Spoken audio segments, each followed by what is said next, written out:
Rural Americans deserve access to the best of what our nation has to offer, especially health care. Across every state and every community, America's rural hospitals are the first line of defense, protecting our families, neighbors, and loved ones. No matter where you live, hospital care doesn't clock out. They're there 24 hours a day, 7 days a week, 365 days a year. Each year, America's over 5,000 hospitals care for millions of patients, providing 24/7 emergency care, delivering babies, cancer treatments, and other life-saving care that patients rely on. Behind every one of those patients are doctors, nurses, and caregivers working tirelessly to keep people healthy and safe. Hospitals are our community's lifelines. They employ our neighbors and keep our families healthy. But now, some in Congress are threatening access to care. Tell Congress, protect patient care to keep America strong. Don't cut rural health care. The Larry Kudlow Show on the Red Apple Podcast Network. Mike Faulkender was the Deputy Treasury Secretary in the first year, helped get the one big beautiful tax cut bill through. He's now with America First Policy Institute. Mike, we've been going long. I'm sorry we don't have much time, obviously because of the war story. But you have quick thoughts. I was talking to Dan Briette, whom you know, former Energy Secretary. I mean, you have a risk premium built into the jump in oil prices, but that's not going to last. The world is awash in oil, isn't it?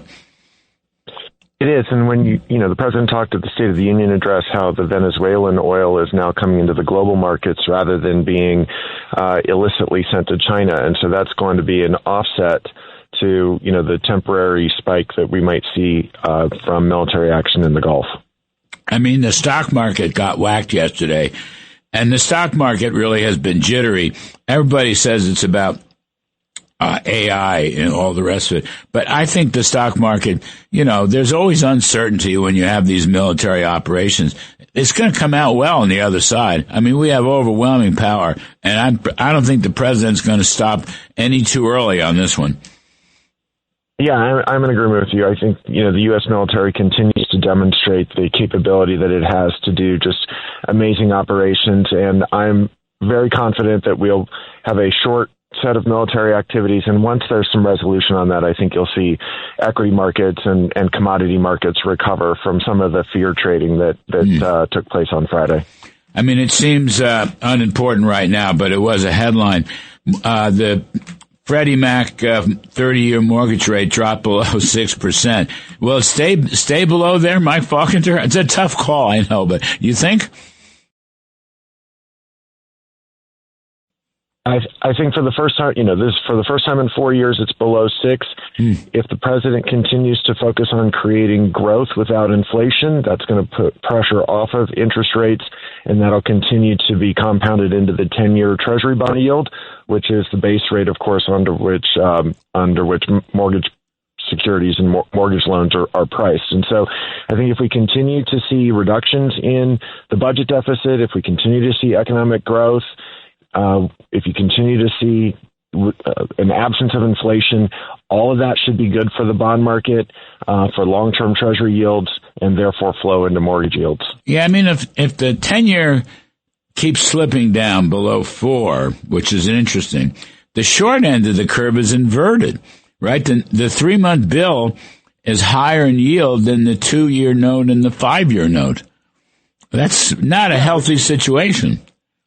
Well, remember, usually we worry about inversions because we think that the Fed only comes in and lowers interest rates when we're on the verge of a recession. But if instead what we're seeing is we had high interest rates because of their inability to control inflation during the Biden years, if all the inflationary pressures are relaxing, then the Fed's going to cut interest rates because of the relaxation of inflationary pressure, not because we're on the verge of a recession. No. So I would not over evaluate the inversion of the yield curve. All right, we'll leave it there. Mike Faulkender, thanks, buddy. Sorry I was short today.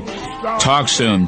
Folks, quick break, and then Ambassador Robert O'Brien, former National Security Advisor, will help us out on the Iran story. I'm Kudlow. We'll be right back.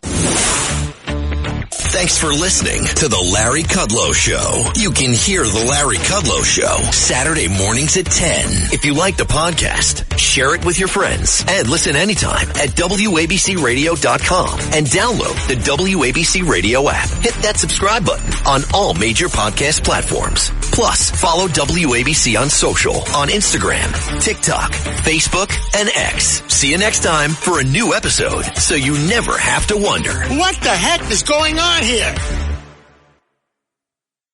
Every week, the Payne family cuts straight to the real financial story. The one question, Bob, everyone's asking is, are we in an artificial intelligence bubble? You've been through boom and bust. What do you think? No hype, no myths. Just what actually matters to your money. Does feel very similar to what we experienced in the 90s. Where are we, though? Are we in 1995, 1997, 1999? Listen to the Pain Points of Wealth on the Red Apple Podcast Network. It's tax season, and at LifeLock, we know you're tired of numbers. But here's a big one you need to hear. Billions. That's the amount of money in refunds the IRS has flagged for possible identity fraud. Now here's another big number. 100 million. That's how many data points LifeLock monitors every second.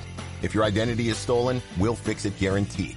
One last big number. Save up to 40% your first year. Visit LifeLock.com/podcast for the threats you can't control. Terms apply.